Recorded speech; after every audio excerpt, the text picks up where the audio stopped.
Did you know that one of the earliest examples of life-sized Indian sculptures was used as a washing stone by dhobis or washermen before it was turned over and discovered as a major sculpture? The story of this famous sculpture is quite colorful. It has traveled across major cities in the world as a representative of Indian art, symbolizing the Indian aesthetic of feminine beauty, and it also has a postage stamp commemorated to it. This is the famous Yakshi found at Didarganj near Patna in 1917. Hello, I'm Madhavi, and this is my channel Indian Aesthete, where I want to talk about our rich visual heritage. Today, I'll talk about this beautiful sculpture made 2000 years ago, and I hope this will trigger your interest in India's aesthetic ideal of feminine beauty. The Didarganj Yakshi is famous as it is one of the first life-sized female sculptures from ancient Indian art. The image is often dated to between 200 BC to 100 BC in the Mauryan era.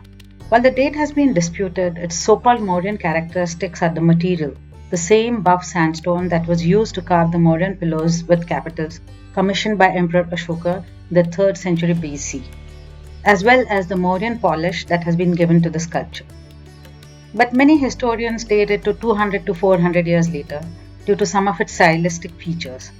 For convenience sake, let's say that this Yakshi was created between the 2nd century BC and the 2nd century AD. The Yakshi stands majestically, holding a chamara or fly whisk in her right hand, a symbol of the guardians of royalty or divinity.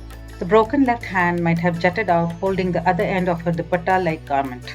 Unfortunately, we don't have this Yakshi's name, though we do have a similar life-sized standing Yaksha found near Patna with an inscribed name.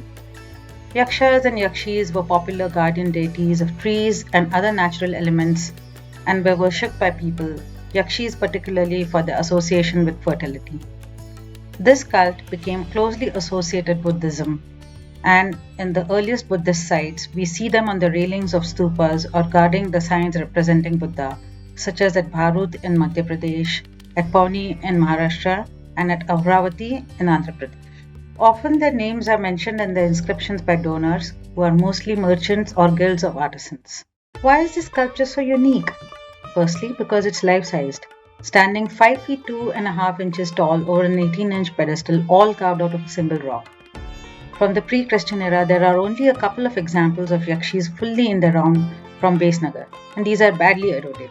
Interestingly, they are larger than life-sized. Secondly, its grandeur and sophisticated finishing make it stand out. Also, only one other image from the Mauryan period, the Lohanipur's torso, probably that of a Jain Tirthankara, found in the same region, has the same polish. This strongly suggests that it was not commissioned by guilds of merchants, but that this Yakshi was most likely a royal commission. Many years ago, as an art history student, I used to admire the shimmering, polished grandeur of this Yakshi very often in the entrance gallery of the National Museum in New Delhi, where she was the centerpiece. The beautifully carved face and the voluptuously carved torso exude power.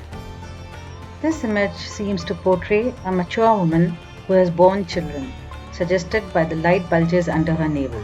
Like other Yakshis of this period, she only wears a lower garment and a long dupatta going behind her back. Her jewelry is elaborate. Look at the ivory plugs in her ears, the ornaments on her head, the necklaces or strands of pearls and beads, and the exquisite beads and silver girdle framing her hips. Also look at her armful of bangles, probably ivory and silver, and the ankle ornaments that resemble ghungroos or bell anklets worn by dancers. A back view shows a similar delineation of the masses leading to the dimples on her lower hips, but it is indeed a little flatter in rendering. The drapery is all rendered with simplicity. The folds of her lower garment are shown as lines around her legs, but they culminate in a beautiful cascading 3D pattern between the feet. This treatment of drapery is similar to the one seen in the Patna Yaksha and many other Yakshis and Yakshas of this broader period. Sculpturally speaking, this image is something of a crossover between a folk art aesthetic and a high or classical art aesthetic. Quite simple in the delineation of garments, yet fully three-dimensional and sophisticated in the rendering of volumes. So, as I said earlier, it's likely that royalty commissioned the stately Yakshi sculpture to be stationed near a stupa entrance or at a prominent spot in the city. Excavations at Kumrahar, not far away from Didarganj in Patna, have revealed the remains of an 80-pillared palace of the Mauryan era, with the pillars exhibiting the same Mauryan polish and made of the same stone.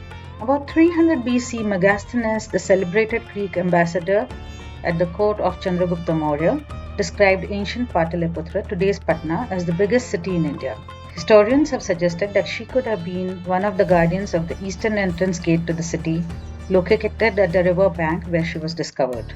We don't know what this Yakshi represented specifically, but for sure this Didarganj Yakshi has an iconic place in Indian art history. She even has a poem dedicated to her, and a play called Yakshini was inspired by her. From the 1940s onwards, this sculpture was sent all across the world as an early example of Indian feminine beauty.